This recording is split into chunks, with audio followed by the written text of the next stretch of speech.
મારું નામ અર્પિત વંશે છે, વોર્ડ નંબર 3 નો રહેવાસી છું।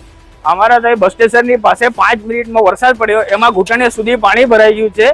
હમણાં હાલમાં જે ભૂગર્ભ ગટર યોજના થઈ એનામાં પાણીનો કોઈ નિકાલ નથી ને આ ફૂટપાથ અને રોડ જે બન્યા છે એનામાં રોડ લેવલ અમારો ઉપર થઈ ગયો છે અને ગલીનો રસ્તો આખો નીચો થઈ ગયો છે। ઘર લેવલ બી અમારું લેવલ ટુ લેવલ આવી ગયું છે। તો આવનારા ચોમાસામાં અમારે કેટલું પાણી ભરાઈ જશે?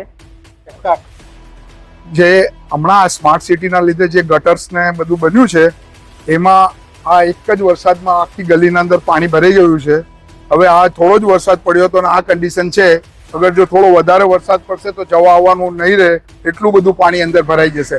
આ અંડરગ્રાઉન્ડ ગટરો ઉભરાય છે અને જેને કારણે અમારે બહુ તકલીફ પડે છે।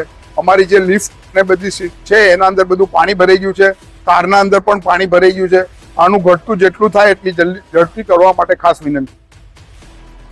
આજે આ પહેલી વરસાદ છે આ મોસમની। આ પહેલી વરસાદમાં તમે જોઈ શકો છો કે આ બાજુની સોસાયટીનું બધું જ પાણી છે ને બ્રાન્ચમાં આવી ગયું છે અને આ પાણી એવું ગંધાય છે કે આપણે બેસી પણ નથી શકતા।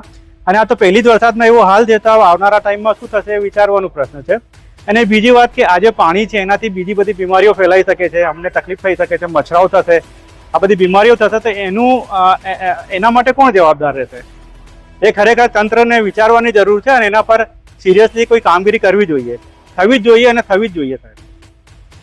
અને મારી તંત્રથી અપીલ છે કે એના પર થોડું ધ્યાન દોરીને આગળની કાર્યવાહી હાથ ધરે। મારું નામ બલવંત સુખવા, મુથુટ સેન્ટ ઓફ દાહોદ।